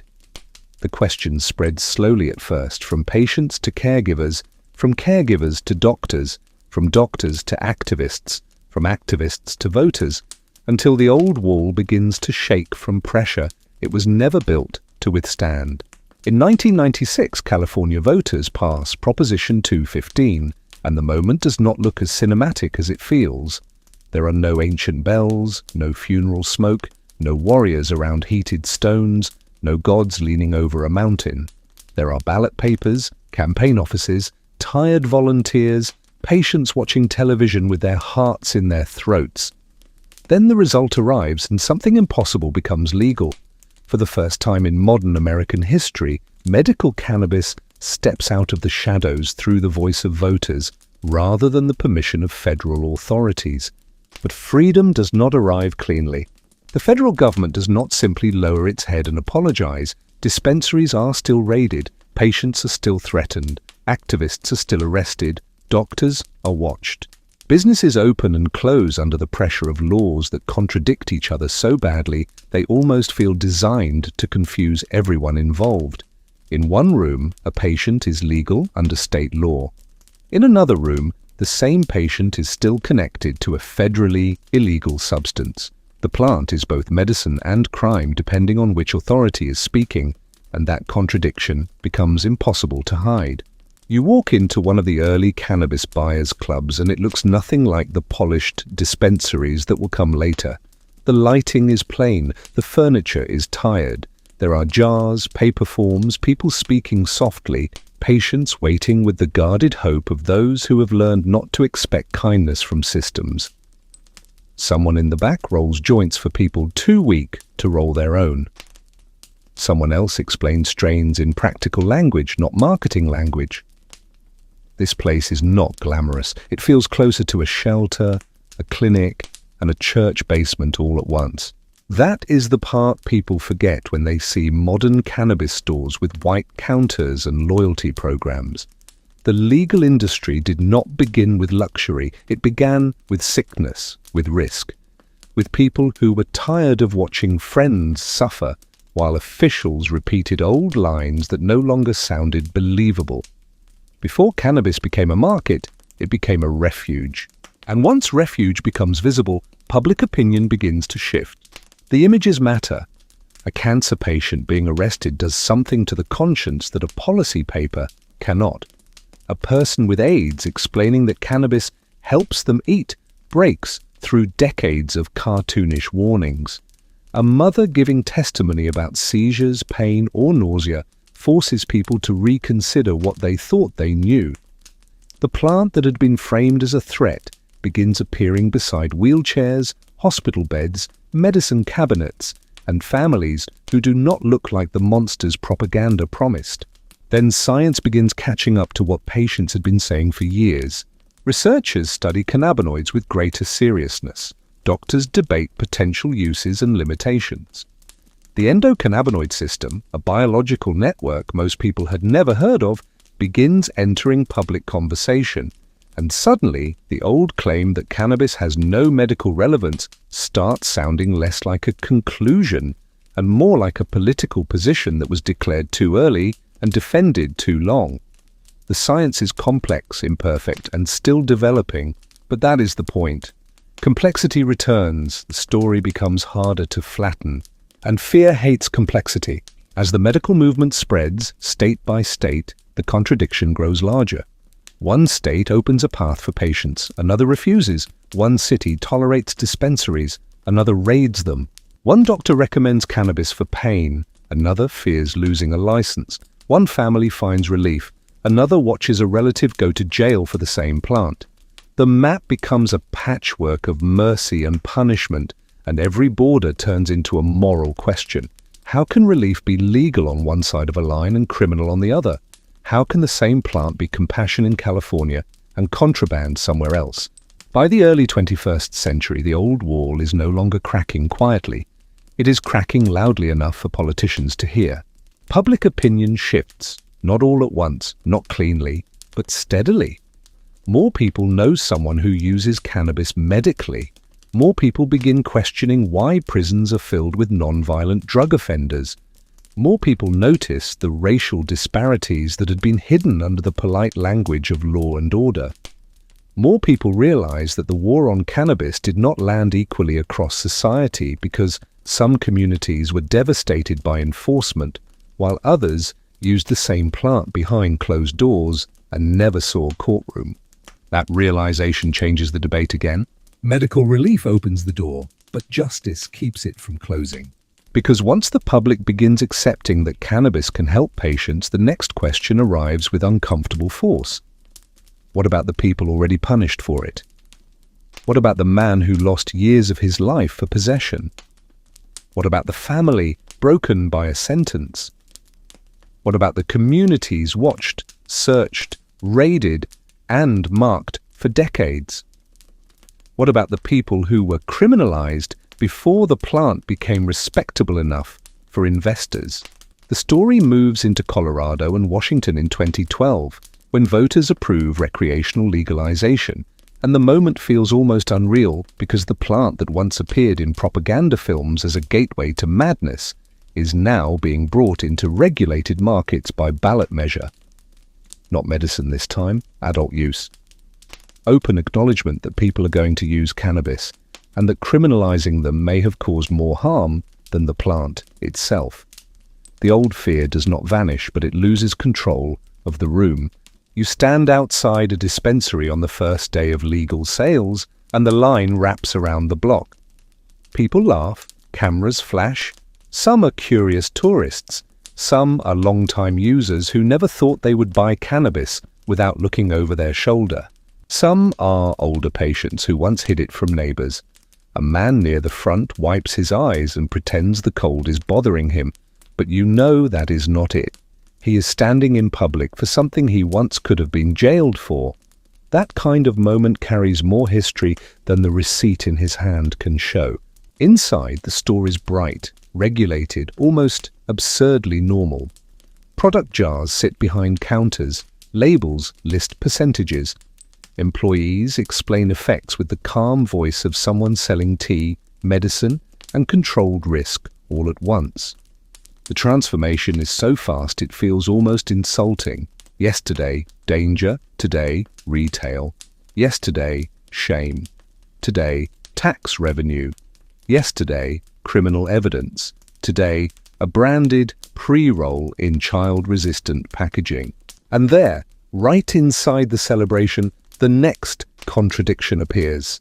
How can a state profit from the same plant that sent people to prison? How can one person build a company while another carries a felony record? How can investors raise millions from cannabis while people from the neighborhoods most harmed by prohibition struggle to get licenses, funding, or forgiveness? Legalization answers one question, but immediately opens a harder one. Is this justice, or simply permission for the powerful to sell what the powerless were punished for using? The industry grows anyway. Of course it does. Money knows how to move quickly when shame leaves a market. Dispensaries become sleek, packaging becomes elegant. Cannabis conferences fill with investors wearing badges, words like wellness, lifestyle, premium, microdose, terpene, edible, extract, and sleep. Support enter ordinary conversation. People who once mocked cannabis now discuss market share. Politicians who once ran campaigns on toughness begin praising tax revenue. The plant has not changed enough to explain the reversal. The story around it has. You walk through a modern dispensary that looks more like a boutique than a place connected to thousands of years of grief, ritual, medicine, punishment, and survival. A woman asks for something to help her sleep. A man buys an edible for back pain. A younger customer wants something relaxing but not too strong because he still has emails to answer. Nobody whispers. Nobody panics. Nobody calls the police. The transaction is so ordinary that it almost becomes disturbing. Not because legality is wrong, but because normality arrived while the ghosts of prohibition are still standing outside. Then the pandemic arrives and the story twists again in a way that would have sounded impossible just a few decades earlier. Cities shut down, streets empty, people sit in apartments with fear pressing against the windows, businesses close, schools close, bars close. But in many legal states, cannabis dispensaries remain open as essential businesses. Essential. The word lands like a strange echo across the entire history of the plant. The same substance once described as a threat to society is now treated as necessary enough to keep selling during a public crisis. People line up masked and anxious outside stores that once would have been raided. Some buy for sleep because the nights have become too long. Some buy for pain because doctors are harder to reach.